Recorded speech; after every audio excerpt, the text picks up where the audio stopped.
یہ علی ولی اللہ صرف ایک جملہ نہیں ہے، یہ صرف ایک نعرہ نہیں ہے، یہ صرف کسی کا قول نہیں ہے، بلکہ علی ولی اللہ ہمارے لیے وہ ظرف ہے جس میں ہمارا سارا دین موجود ہے۔ صلوات پڑھیں محمد۔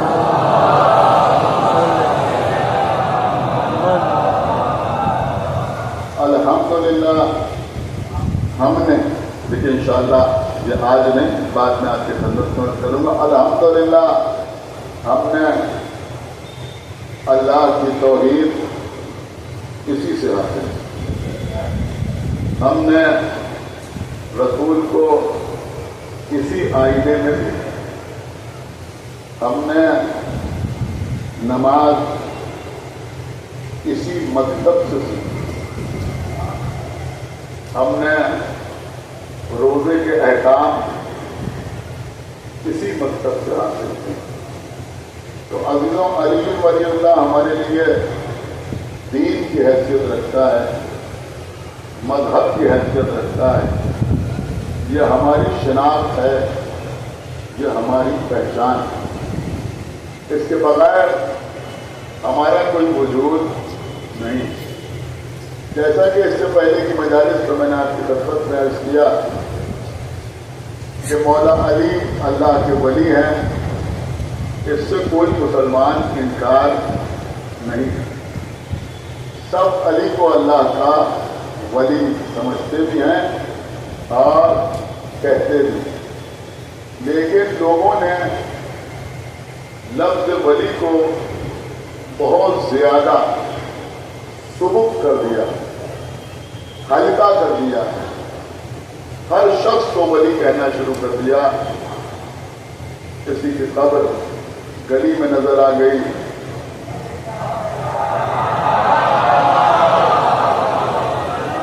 وہ بھی ولی، کوئی تیز پہ اگایا، وہ بھی ولی، کوئی، ایک جملہ عرض کر رہا ہوں کہ کوئی راستوں میں حائل ہو گیا تو وہ بھی ولی، کسی شخص کو کچھ دیوانگی کی حرکتیں کرتے ہوئے دیکھا، کہا یہ بھی ولی۔ خطیب آل محمد علامہ اظہر حسن زیدی صاحب قبلہ بڑا خوبصورت سا جملہ کہتے تھے، وہ کہتے تھے کہ یہ اللہ کا انتقام ہے، یہ اللہ کا انتقام ہے، ایک علی ولی اللہ نہ کہنے کی سزا یہ ملی کہ ہر پاگل کو ولی کہنے کی۔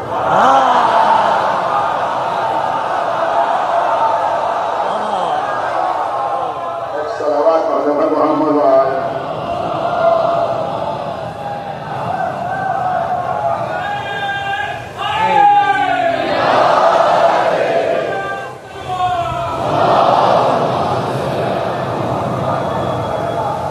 لیکن الحمدللہ ہم کہتے ہیں علی ولی اللہ، اور کہ جو ہم مولا علی کو ولی کہتے ہیں یہ اس سلسلے سے نہیں کہتے کہ یہ بھی ولی ہے، وہ بھی ولی ہے، وہ بھی ولی ہے، وہ بھی ولی، اور علی ولیوں کے ولی، بلکہ علی ولی اللہ کی اساس یہ نہیں، بلکہ علی ولی اللہ کی اساس یہ ہے کہ اللہ بھی ولی، اس کا رسول بھی ولی، اور ہمارا علی بھی ولی۔